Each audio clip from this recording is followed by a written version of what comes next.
సంవత్సరాల తరబడి government job కోసం వేచి చూస్తున్నారా? కేవలం 8 నెలల్లో మీ కల నెరవేర్చుకోండి. వెంటనే కింది నెంబర్స్‌కి కాల్ చేయండి.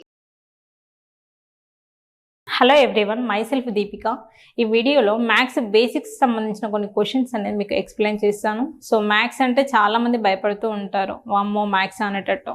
సో మ్యాథ్స్ అసలు భయపడాల్సిన సబ్జెక్టే కాదు. మ్యాథ్స్ అంత ఈజీ సబ్జెక్ట్ ఇంకోటి ఉంది. ఎప్పుడు మనకు బేసిక్స్ వస్తాయి, బేసిక్స్ రానంత వరకు మ్యాథ్స్ చాలా హార్డ్గా ఉంటుంది. సో మీకు ఈజీగా అర్థమయ్యేలాగా ఈ వీడియోలో ఎక్స్ప్లెయిన్ చేస్తాను. నార్మల్గా 0.3 అనేది ఏంటి? ఒక డెసిమల్ ఫామ్, అవునా? ఈ డెసిమల్ని నేను రేషన్లోకి ఎలా కన్వర్ట్ చేయాలి అనేది ఈ వీడియోలో ఎక్స్ప్లెయిన్ చేస్తాను. చూడండి, 0.3 అనేది డెసిమల్ కదా. సో నాకు ఈ పాయింట్ రిమూవ్ చేయాలంటే 3కి 3 యాస్టీస్గా రాసి, సో ఈ పాయింట్ ప్లేస్లో ఎగ్జాక్ట్ 1 రాయండి. చూడండి, ఈ 3కి 3 యాస్టీస్, ఈ పాయింట్ ప్లేస్లో 1. సో పాయింట్ తర్వాత నాకు ఎన్ని డిజిట్స్ ఉన్నాయి? సింగిల్ డిజిట్ కాబట్టి సింగిల్ 0 రాయాలి. సో మనకి 0.3కి రేషనల్ ఫామ్ ఏంటి? 3/10. ఓకే, నెక్స్ట్ 0.32 ఉంది. సో దీనికి ఎలా రాస్తాం? చూడండి, రేషనల్ ఫామ్లో కావాలి. సో మనకి రేషనల్ ఫామ్లో ఇచ్చిన తర్వాత ఇక్కడ ఏమైనా సింప్లిఫై అయితే మనం సింప్లిఫై చేయాలి. 3కి 10కి డివిజబుల్ అవ్వదు కాబట్టి మనం యాస్టీస్గా రాస్తాం. సో నెక్స్ట్ క్వశ్చన్లో చూద్దాం. సో దీన్ని రేషన్లోకి ఎలా కన్వర్ట్ చేస్తాం? 32కి 32 యాస్టీస్, పాయింట్ ప్లేస్లో 1 రాయాలి. పాయింట్ ప్లేస్లో 1. చూడండి, పాయింట్ తర్వాత నాకు 2 డిజిట్స్ ఉన్నాయి కాబట్టి 2 zeros. చూడండి, ఇక్కడ డివిజిబుల్ అవ్వదు కాబట్టి డివిజిబుల్ చేయలేదు, కానీ ఇక్కడ 2తో డివిజిబుల్ అవుతుంది కదా, 4తో డివిజిబుల్ అవుతుంది కదా. సో మనకు డివిజిబుల్ అవుతుంది కాబట్టి మనం డివిజిబుల్ చేయాలి. 4 8s 4 25s. సో దీనికి రేషనల్ ఫామ్ ఏంటి? 8/25. Okay, next one 0.159. సో ఇలా ఇచ్చాడు అనుకుందాం. సో మనకి పాయింట్ తర్వాత సింగిల్ డిజిట్ ఇస్తే ఎలా, పాయింట్ తర్వాత 2 డిజిట్స్ ఇస్తే ఎలా, పాయింట్ తర్వాత 3 డిజిట్స్ ఇస్తే ఎలా చేయాలో చూద్దాం. సో మనకి 159కి 159 యాస్టీస్గా రాయండి. పాయింట్ ప్లేస్లో 1. ఓకే, నెక్స్ట్ పాయింట్ తర్వాత 3 డిజిట్స్ ఉన్నాయి కాబట్టి 3 zeros, that is 1 2 and 3. So okay, so మనకి ఇది డివిజిబుల్ అవ్వదు కాబట్టి యాస్టీస్గా పెడుతున్నాం. ఓకే, డివిజిబుల్ అవుతేనేమో చేయండి, లేదంటే అలాగే. సో ఇది నార్మల్గా. ఒకవేళ క్వశ్చన్లో మనకి బార్ ఉంటే ఎలా చేస్తాం? చూడండి, 0.3 బార్. సో క్వశ్చన్స్ ఇలా కూడా మనకు వస్తుంటాయి. సో మనకు బార్ ఉంటే ఎలా, ఈ బార్ని ఎలా రిమూవ్ చేయాలి? చూడండి, 3/. సో మనకి పాయింట్ తర్వాత ఎన్ని ఉన్నాయి? సో పాయింట్ తర్వాత సింగిల్ డిజిట్ కాబట్టి 9 రాయండి. ఓకే, ఈ 9 అనేది చాలా ఇంపార్టెంట్ హియర్. సో ప్రీవియస్గా అయితే మనం 0 రాసాం, అవునా? ఎప్పుడు బార్ లేనప్పుడు అయితే 0 పెట్టుకోవాలి. ఇక్కడ బార్ ఉంది కాబట్టి సో బార్ ప్లేస్లో మనం 9 రాసుకోవాలి. మైనస్ పాయింట్కి ముందు ఏదైతే నెంబర్ ఉంటుందో, ఏ డిజిట్ అయితే ఉంటుందో దాన్ని మనం సబ్ట్రాక్ట్ చేయాలి. ఇది పాయింట్ కదా, పాయింట్కి ముందు నాకు ఏముంది? 0 ఉంది, అందుకోసమని -0. 3 - 0 ఏమవుతుంది? 3 only. 3/9, that is 3 1s 3 3s. So what is the rational form? 1/3.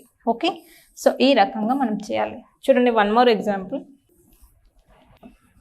3.6 bar. So మనకేంటి?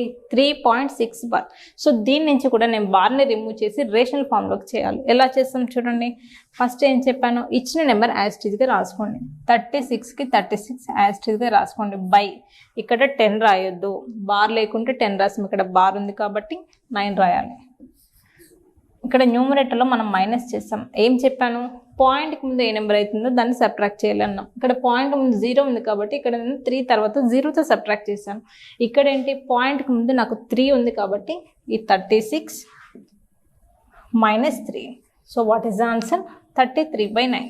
ఓకే, సో మనం ఈ రకంగా బార్ ఉంటే ఎలా చేయాలి, బార్ లేకపోతే ఎలా చేయాలనే క్లారిటీ అనేది మీకు ఉండాలి. ఓకే, సో అలా కాకుండా 0.3 బార్, 0.33 బార్ ఇలా ఉంటే ఎలా చేస్తాం? చూడండి, సో 33కి 33 యాస్టీస్ బై, మనకి ఇక్కడ 2 డిజిట్స్ ఉన్నాయి. 2 డిజిట్స్ ఉన్నాయి కాబట్టి 2 9s రాయాలి.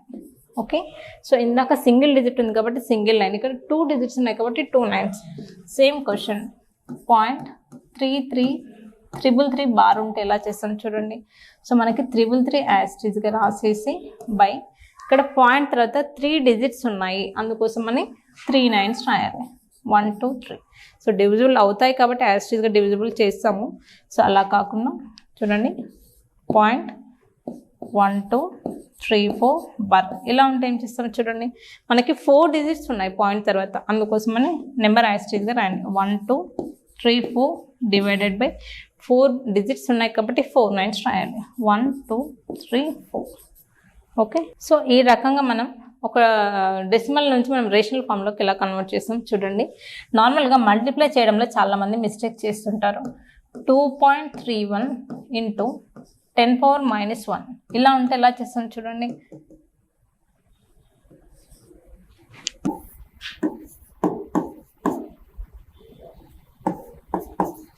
చూడండి, ఒక క్వశ్చన్ సేమ్ క్వశ్చన్ 2.31 అనే నెంబర్ తీసుకుని దీనికి ఇంటూ 10 అయితే ఏమవుతుంది, ఆన్సర్ బై 10 అయితే ఏమవుతుంది చూడండి.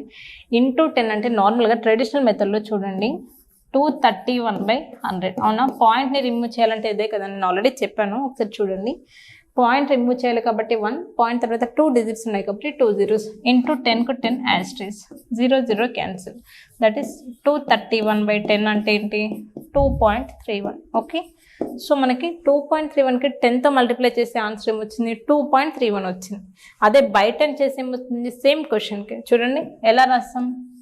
ఈ 1/10 అనేది సపరేట్గా రాస్తాను. ఫస్ట్ ట్రెడిషనల్ మెథడ్ చెప్పిన తర్వాత మీకు షార్ట్ కట్ చెప్తాను. సో 1/10 యాస్ట్రీస్గా రాసి ఇంటూ 2.31 కదా. సో 1/10 ఇంటూ ఈ 2.31 ఎలా రాస్తాం, సేమ్ ఇలాగే కదా, 231/100. 231/100 చూడండి. 231 ఈ 10 ఈ 100 ఏమైంది, 1000 కదా. 231/1000. ఓకే, చూడండి మనకి 3 zeros ఉన్నాయి కాబట్టి మనం పాయింట్ అనేది ఎక్కడ పెట్టాలి, రైట్ సైడ్ నుంచి 3 డిజిట్స్ తర్వాత, దట్ ఈస్ 1 2 3. చూడండి 1 2 3 3 డిజిట్స్ తర్వాత నాకు పాయింట్ అనేది ఇక్కడ వస్తుంది 0.231. వాట్ ఈస్ ద ఆన్సర్ చూడండి. ఇంటూ 10 చేస్తేనేమో 2.31 వచ్చింది, బై 10 చేస్తేనేమో 0.231 వచ్చింది. ఇది ఎలా వచ్చిందని మీకు షార్ట్ కట్ నేను ఎలా చెప్తాను చూడండి. ప్రతిసారి ఇదంతా మల్టిప్లై చేయొద్దు. ఇంటూ ఇచ్చాడు కాబట్టి ఇంటూ ఇచ్చినప్పుడు పాయింట్ అనేది రైట్ సైడ్ షిఫ్ట్ అవుతుంది. ఓకే, ఎప్పుడైతే ఇంటూ 10 ఇస్తే పాయింట్ అనేది రైట్ సైడ్ షిఫ్ట్ అవుతుంది. ఎప్పుడైతే బై 10 ఇస్తే పాయింట్ అనేది లెఫ్ట్ సైడ్ షిఫ్ట్ అవుతుంది. జస్ట్ మీకు బేసిక్స్ తెలిస్తే ఈజీగా చేయొచ్చు. చూడండి, ఈ పాయింట్ ఇక్కడికి షిఫ్ట్ అయితే ఏమవుతుంది, 23.1. సారీ, ఇక్కడ 23.1. This is wrong. చూడండి, మనకి సింగిల్ 0 ఉంది కాబట్టి రైట్ సైడ్ నుంచి ఇక్కడ మనకి సింగిల్ డిజిట్ తర్వాత ఇక్కడ పాయింట్ వస్తుంది. ఓకే, 23.1. చూడండి, మనకి ఇక్కడ ఏమవుతుంది, 0.231. చూడండి, మీకు షార్ట్ కట్లో ఎలా చెప్తాను, 22.45 ఇంటూ 10. Okay, next 22.45 by 10. చూడండి, నేనేం చెప్పాను, ఇంటూ 10 అయితేనేమో పాయింట్ అనేది రైట్ సైడ్ షిఫ్ట్ అవుతుంది, బై 10 అయితేనేమో పాయింట్ అనేది లెఫ్ట్ సైడ్ షిఫ్ట్ అవుతుంది అన్నా కదా. సో మనకు ఆన్సర్ ఏమవుతుంది, 224.5. నెక్స్ట్ ఇక్కడ ఏంటి, 2.245. సో ఇలా లేదు, సేమ్ క్వశ్చన్కి ఇంటూ 100 ఉంటే ఎలా చేస్తాం చూడండి. 22.45 ఇక్కడ 10 ఉంది కదా, ఇప్పుడు 100 ఉంది అనుకుందాం. ఇక్కడ 22.45 బై 100. సో ఇలా ఉంటే ఎలా చేస్తాం చూడండి. మనకి సింగిల్ 0 ఉంది కాబట్టి పాయింట్ అనేది సింగిల్ డిజిట్ తర్వాతకి షిఫ్ట్ అయింది.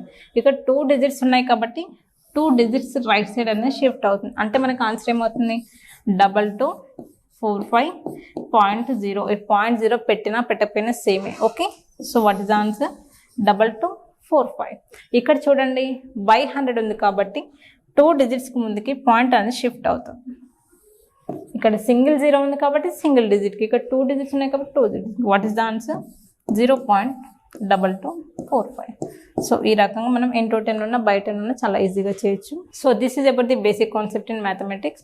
సో మీకు ఇలాంటి మల్టిప్లికేషన్స్, డివిజన్స్ ఇన్ డీటెయిల్గా తెలుసుకోవాలంటే బేసిక్స్ పైన 1 వీక్ కోర్స్ అనేది కండక్ట్ చేసి ఆన్లైన్ క్లాస్ అనేది కండక్ట్ చేస్తున్నాము. ఇంట్రెస్ట్ ఉన్న వాళ్ళ కింద స్క్రోల్ అవుతున్న నెంబర్కి కాల్ చేయండి. ఓకే, సో మీకు ఈ వీడియోలో ఏమైనా డౌట్స్ ఉంటే కింద కామెంట్ సెక్షన్లో కామెంట్ చేయండి. అలానే కాకుండా మీకు ఓన్లీ బేసిక్స్ రికార్డింగ్ క్లాసెస్ కావాలంటే డీమ్యాక్స్ అనే యాప్లో సో మీకు అవైలబుల్గా ఉన్నాయి. సో మీరు ఎక్కడి నుంచి అయినా రికార్డింగ్స్ తీసుకోవచ్చు. Thank you. సుమన్ టీవీలో మీ పర్సనల్ అండ్ బిజినెస్ ప్రమోషన్స్ కోసం కింది నెంబర్కి కాంటాక్ట్ చేయండి.